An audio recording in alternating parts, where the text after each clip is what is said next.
తెలుగు జాతికి ఆత్మవిశ్వాసం, రాజకీయ చైతన్యం ఇచ్చిన నాయకుడు ఎన్టీఆర్ అని, ఆయన ఆశయాలను భుజాలపై మోస్తూ ముందుకు తీసుకెళ్తున్న నాయకుడు చంద్రబాబు అని టీడీపీ రాష్ట్ర అధ్యక్షుడు పల్లా శ్రీనివాసరావు తెలిపారు.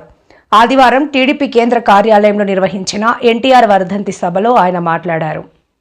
పార్టీ స్థాపించేటప్పుడు ఒక నిస్వార్థమైనటువంటి ఆలోచనతో కేవలం తెలుగు జాతి యొక్క ఆత్మగౌరవాన్ని దశ దిశలో వ్యాపించాలనే ఆలోచనతో మరి ఈరోజు పార్టీ పెట్టడం జరిగింది. పార్టీ పెట్టిన నాటి నుంచి నేటి వరకు కూడా కీర్తిశేషులు నందమూరి తారక రామారావు గారి యొక్క ఆశయాల్ని సుమారు 40 సంవత్సరాలు తన భుజస్కంధాలపై వేసుకొని ముందుకు నడిపిస్తున్నటువంటి నారా చంద్రబాబు నాయుడు గారు ఒక ఆదర్శం. అలాగే మనకి భవిష్యత్తులో ఒక యువ నాయకత్వం ఉంది లోకేష్ గారి ద్వారా. అంటే ఏ పార్టీకి లేనటువంటి నమ్మకం కావచ్చు, భవిష్యత్ నాయకత్వం కావచ్చు, అలాగే ప్రజల యొక్క అవసరాలని గుర్తించేటువంటి నాయకత్వం కావచ్చు, ఈరోజు తెలుగుదేశం పార్టీలో ఉంది. అలాగే ఈరోజు నందమూరి తారక రామారావు గారి ఆశయాల్ని ముందుకు తీసుకువెళ్తామని, అలాగే జాతీయ అధ్యక్షుల యొక్క ఆలోచనల్ని అడుగుజాడలో నడుస్తామని, మనకి భవిష్యత్తు నాయకుడిని ముందుకు తీసుకెళ్తామని చెప్పి తెలియజేస్తూ, అన్నగారికి ఘన నివాళులు అర్పిస్తూ, నాకు ఈ అవకాశం ఇచ్చినందుకు మీ అందరికీ కూడా పేరు పేరున నమస్కారాలు తెలియజేసుకుంటూ సెలవు తీసుకుంటున్నాను. అయితే జాతీయ అధ్యక్షుల వారు మాట్లాడే ముందు ఇక్కడ ఒక ఏవి ప్రజెంట్ చేస్తాం, తర్వాత జాతీయ అధ్యక్షుల వారు మాట్లాడతారు.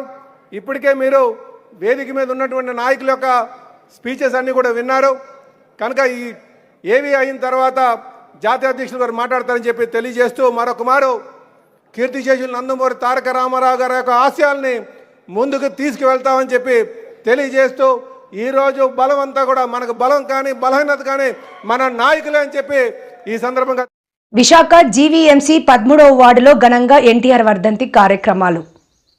విశాఖ తూర్పు నియోజకవర్గం శాసనసభ్యులు శ్రీ వెలగపూడి రామకృష్ణ బాబు గారి ఆదేశాల మేరకు తెలుగుదేశం పార్టీ వ్యవస్థాపకులు, మాజీ ముఖ్యమంత్రి వర్యులు, నట సార్వభౌమ స్వర్గీయ శ్రీ నందమూరి తారక రామారావు గారి 30వ వర్ధంతి కార్యక్రమాలు 13వ వార్డులో ఉన్నటువంటి ఎన్టీఆర్ విగ్రహాలకు వార్డు అధ్యక్షులు ఏడువాక సన్యాసిరావు గారి ఆధ్వర్యంలో వార్డు కార్పొరేటర్ శ్రీమతి కెల్లా సునీత సత్యనారాయణ, విశాఖ పార్లమెంట్ కమిటీ అధికార ప్రతినిధి పొత్రకండ ధర్మారావు, వార్డు ప్రధాన కార్యదర్శి తురకపూడి బాలస్వామి ఆధ్వర్యంలో ఘనంగా నివాళులు అర్పించడం జరిగింది. ఈ సందర్భంగా నాయకులు మాట్లాడుతూ, నందమూరి తారక రామారావు గారు ప్రజలే దేవుళ్లు, సమాజమే దేవాలయంగా భావించి తెలుగువాడి ఆత్మగౌరవానికి భంగం కలిగిందని, అప్పటి కాంగ్రెస్ ప్రభుత్వాన్ని ఎదిరించి తెలుగుదేశం పార్టీని స్థాపించిన 9 నెలల కాలంలోనే ప్రభుత్వాన్ని ఏర్పాటు చేసి పేద, బడుగు, బలహీన వర్గాలకు అనేక సంక్షేమ కార్యక్రమాలను ఏర్పాటు చేసి, అందులో ముఖ్యంగా ₹2 కిలో బియ్యాన్ని పేదలకు అందించడం, స్త్రీలకు ఆస్తి హక్కులో సమాన వాటా ఏర్పాటు చేయడం, బడుగు బలహీన వర్గాలకు కూడు, గూడు, గుడ్డ ఏర్పాటు చేయటంలో ఎన్టీఆర్ గారి కృషి మాటల్లో చెప్పలేనిదని, తెలుగుదేశం పార్టీకి కార్యకర్తలే వెన్నుముక అని చెప్పడం జరిగింది. అనంతరం వార్డు అధ్యక్షులు ఏడువాక సన్యాసిరావు ఏర్పాటు చేసినటువంటి పండ్లు మరియు రొట్టెలను వృద్ధులకు, పిల్లలకు మరియు కార్యకర్తలకు అందించడం జరిగింది. ఎన్టీ రామారావు గారి 31వ వర్ధంతి సందర్భంగా ఈరోజు ఈ 13వ వార్డులో ఘనంగా ఆయన నివాళులు అర్పిస్తూ, అలాగే అందరూ కూడా ఈరోజు కార్యకర్తలు అందరూ కూడా ఈరోజు చేరి ఆయన నివాళులు అర్పిస్తూ అలాగే తెలుగుదేశం ప్రజలకు ఆయన స్మరిస్తూ ఆయన సందర్భంగా వీళ్ళందరికీ పంచుకుంటూ ఏడువ సన్యాసరావు గారికి ప్రత్యేకంగా ధన్యవాదాలు తెలుపుకుంటున్నాను. ఈ కార్యక్రమాన్ని ముఖ్య అతిథిగా తెలిసినప్పటికీ అలాగే తెలుగుదేశం పార్టీ పుట్టింది అంటే తెలుగుదేశం పార్టీ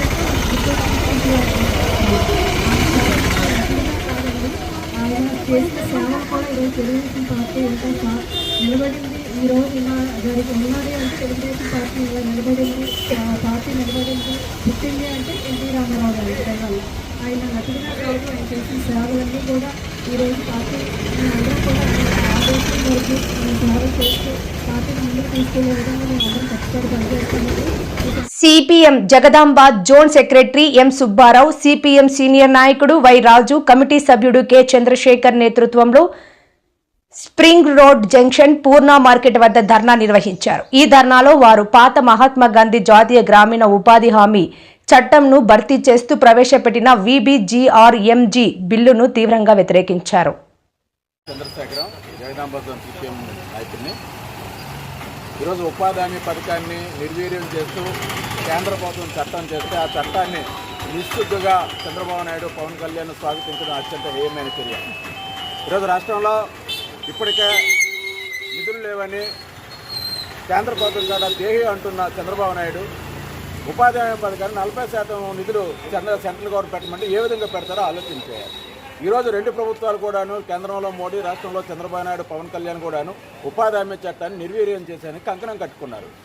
ఈరోజు అభివృద్ధి పేరుతో గ్రామీణ ప్రాంతాల్లో ఉన్న ప్రజానికానంతని ద్రోహం చేసే విధంగా ఈరోజు చేయడం దుర్మార్గం. ఈరోజు పట్టణ ప్రాంతాల్లో కూడా ఉపాధి హామీ అమలు చేయాలని పెద్ద ఎత్తున సిపిఎం పార్టీ పోరాటం చేస్తుంది. కేరళలో ఆ విధంగా అమలు చేస్తున్నాం. ఈరోజు ఇక్కడ ఎందుకు అమలు చేయలేకపోతున్నారని అడుగుతున్నాం. ఈరోజు దేశానికి రోల్ మోడల్గా కేరళ సిపిఎం పార్టీలో గవర్నమెంట్ వ్యవహరిస్తుంది. ఆ విధంగా ఇక్కడ కూడా చేయాలి. మేము గొప్పలు చెప్పుకుంటున్నాం చంద్రబాబు నాయుడు, 40 ఏళ్ళ ఇండస్ట్రీని చెప్పుకుంటున్నాను చంద్రబాబు నాయుడు. దావాస్ పర్యటనలతో, విదేశీ పర్యటనలతో చంద్రబాబు మోడీలాగా వ్యవహరిస్తూ ఈరోజు రాష్ట్రానికి తీవ్ర అన్యాయం చేస్తున్నారు. ఈ అన్యాయం సిపిఎం పార్టీ వాడవాడలా, వీధి వీధుల ప్రచారం చేస్తుంది, క్యాంపెయిన్ చేస్తుంది, తీవ్రంగా వ్యతిరేకిస్తుందని హెచ్చరిస్తున్నాం. గాంధీ ఉపాధి హామీ పథకాన్ని పేరు మార్చి ఈరోజు బీజేపీ ప్రభుత్వం అనుసరిస్తుంది. బీజేపీ కొంత పలుకుతున్నారు. ఇప్పుడు ఈరోజు చంద్రబాబు నాయుడు గారు కానివ్వండి, పవన్ కళ్యాణ్ గారు కానివ్వండి, ఏం చెప్తున్నారంటే రాష్ట్రంలో 178 రూపాయలు ఉంటే బతికి వచ్చని చెప్తున్నారు. 178 రూపాయలతో చంద్రబాబు నాయుడిని, లోకేష్ గారిని, పవన్ కళ్యాణ్ గారిని, నరేంద్ర మోడీ గారిని కూడా బతకమని మేము చెప్తున్నాం. ఈరోజు కళాశీలకి పని లేకుండా పోతుంది. 200 రోజుల పని ఈరోజు ఉండవలసిందే గ్రామీణ ప్రాంతాల్లో ఈరోజు 100 రోజులకి చేయడం వల్ల ఇక్కడ వాల్మార్ట్, డీమార్ట్ పెన్షన్స్ ఇచ్చి కళాశాలకు ఉపాధి పోతుంది. పల్లెటూరులోనేమో గ్రామీణ ఉపాధి హామీ పథకాన్ని తీసేసి వాళ్ళకు ఉపాధి పోతుంది. ఎవరి కోసం ఈ చంద్రబాబు నాయుడు కూటమి ప్రభుత్వం పనిచేస్తుందనేది మనం ఆలోచించాలి. 96 గజాలు అందరికీ ఇస్తాం, జగన్ 48 గజాలు ఇచ్చాం, మేము 96 గజాలు ఇస్తామని చెప్పేసి ఎవరికి ఇస్తున్నారంటే లూలు మాల్కి ఇస్తున్నారు.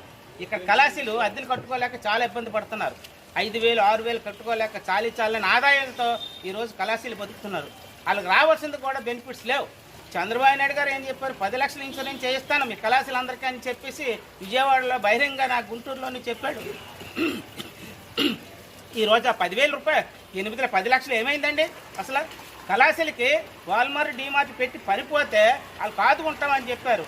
మా డిమాండ్ ఏంటంటే ఈరోజు ఉపాధి హామీ పథకం ఒకటే కాదు, లేబర్ కోడ్స్ పెట్టాడు, అవన్నీ రద్దు చేయాలని, కళాశాలకి ప్రతి సంవత్సరం 25,000 రూపాయలు ఈ రాష్ట్ర ప్రభుత్వం నుండి ఇవ్వాలని ప్రధానంగా మేము డిమాండ్ చేస్తున్నాము.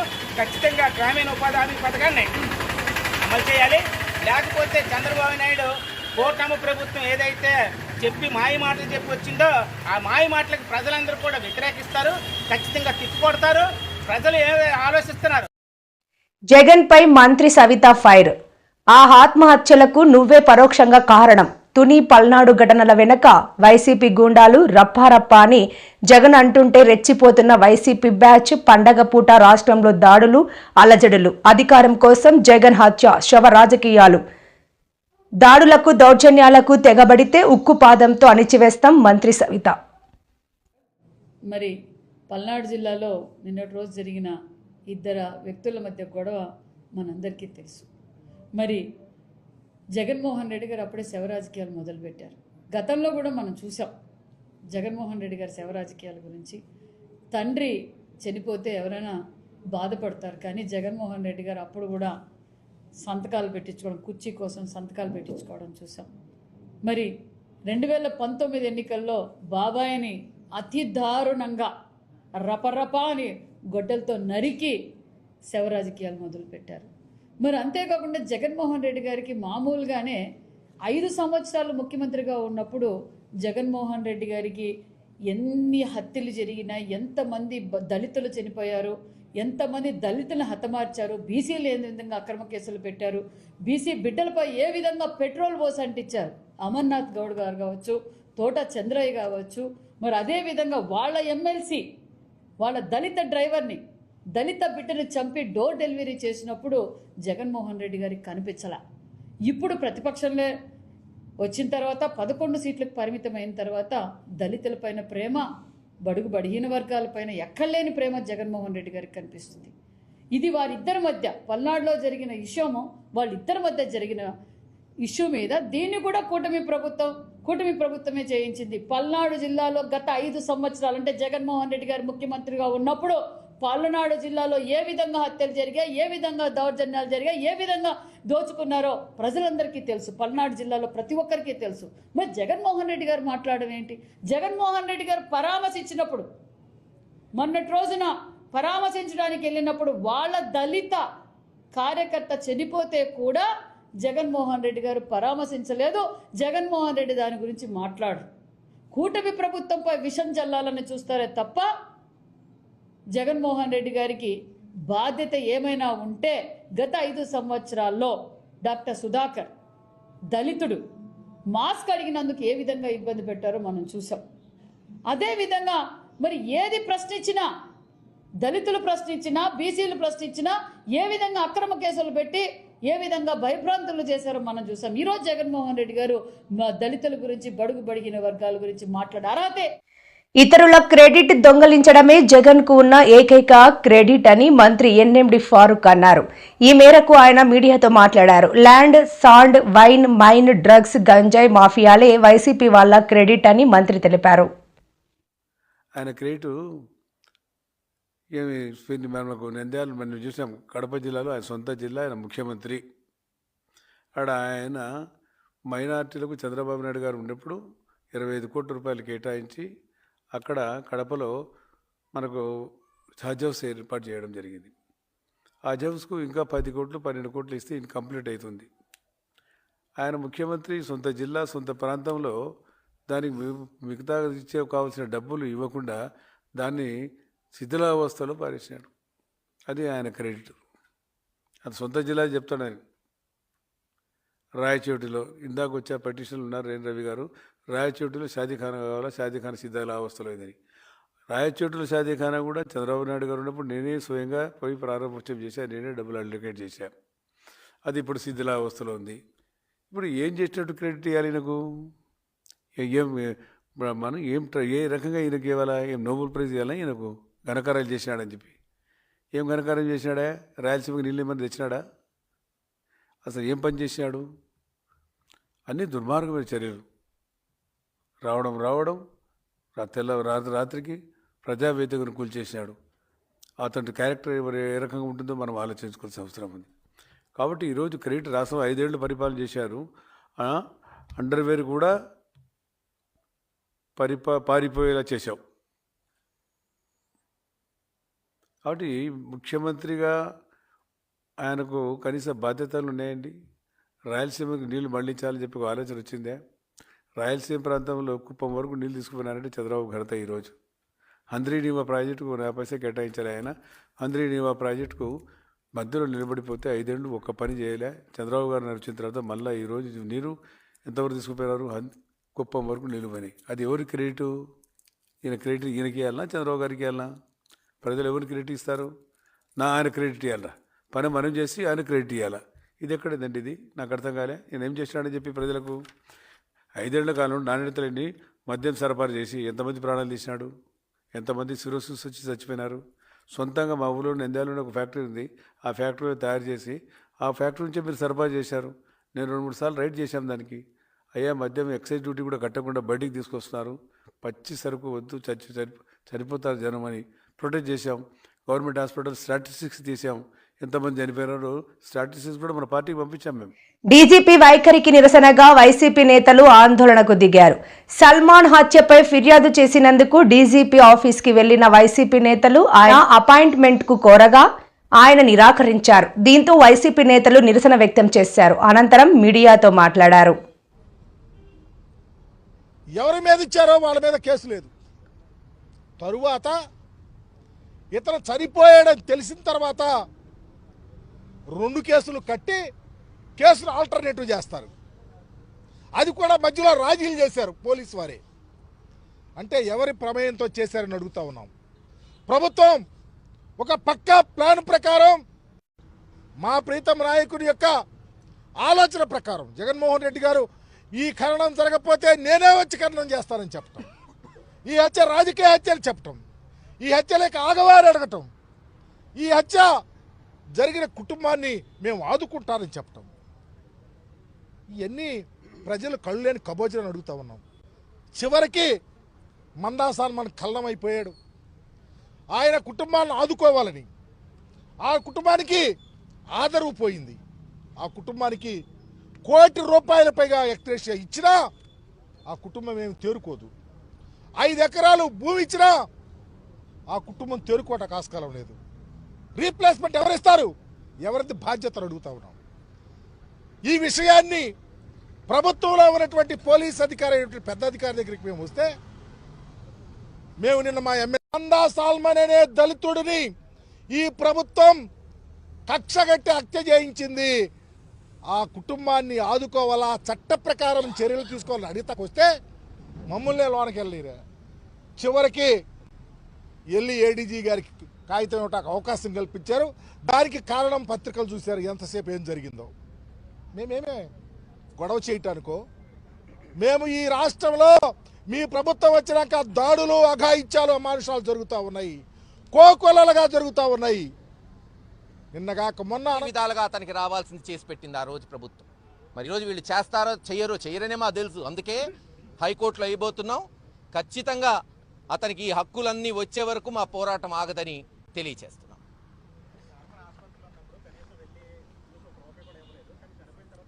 ఎవరు చూశారు? నువ్వు చూసావా? పనికిమాలిన వాళ్ళు పనికిమాలు మాట్లాడతారు. నేను నిన్నే చెప్పాను కదా, 150,000 వరకు సహాయం చేశాం. ఎవడు చెప్పుకోడా సహాయం చేసింది? మా బాధ్యత అది, మా బాధ్యత సహాయం చేయటం. ఆయన 5,000 ఇచ్చి 10,000 ఇచ్చి పేపర్లో రాయిపించుకుంటాడు, మేము రాయిపించుకోం. మీరు అడగండి వాళ్ళ కుటుంబాన్ని. అసలు ఇంకెంత దారుణం అంటే, ఎరపతినేని శ్రీనివాసరావు అంటాడు, చనిపోయింది మా ఊళ్ళోడే కదా, ఆయన ఏమన్నా నాయకుడా అంటే? నాయకుడు చనిపోతే ఒక ఎత్తు, ఒక ఎస్సీ మనిషి చనిపోతే ఒక ఎత్తా? అంటే ఎమ్మెల్యేలు మంత్రులు మర్డర్ అయితేనే గొప్ప, సామాన్యుడికి ప్రాణానికి విలువ ఉండదా? అన్ని విధాలుగా కాపాడాం. మీరే చూశారు కదా ఎంత పోరాటం జరిగింది. ఒక మనిషిని దహనం చేయడానికి పోరాటం చేశాం. అసలు ఆంధ్ర రాష్ట్ర చరిత్రలో ఎప్పుడన్నా మీరందరూ చూశారు రాజకీయాలు. బీఆర్ఎస్ జెండా గద్దెలు కులుస్తామన్న సీఎం రేవంత్ రెడ్డి వ్యాఖ్యలపై మాజీ మంత్రి హరీష్ రావు ఘాటు వ్యాఖ్యలు చేశారు. బిడ్డా రేవంత్, మా పార్టీ జోలికి వస్తే నీ గద్దె కూలుతుంది. బీఆర్ఎస్ ప్రజల గుండెల్లో ఉంది, ఈ హౌలా మాటలో ఆపే నుంచి అయినా ఎవరైనా అనుభవం ఉన్న కాంట్రాక్టర్లు ఆన్లైన్లో డైరెక్ట్గా టెండర్ వేయచ్చు.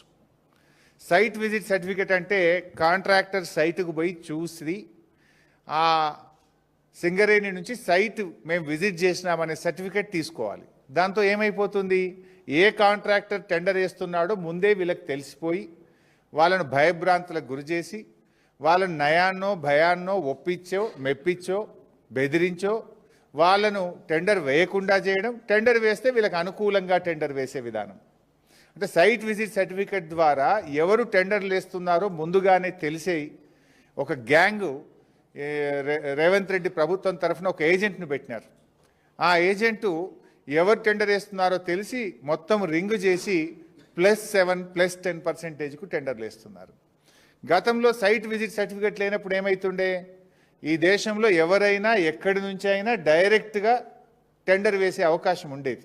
ఇప్పుడు ఆ అవకాశం లేకుండా చేసి ముందుగానే ఎవరు టెండర్ వేస్తున్నారో తెలుసుకొని నయాన్నో భయాన్నో బెదిరించో ఒప్పించో మెప్పించో వాళ్ళని టెండర్ వేయకుండా చేసి తమ అనుయాయులకు ఈ టెండర్లు కట్టబెడతా ఉన్నారు.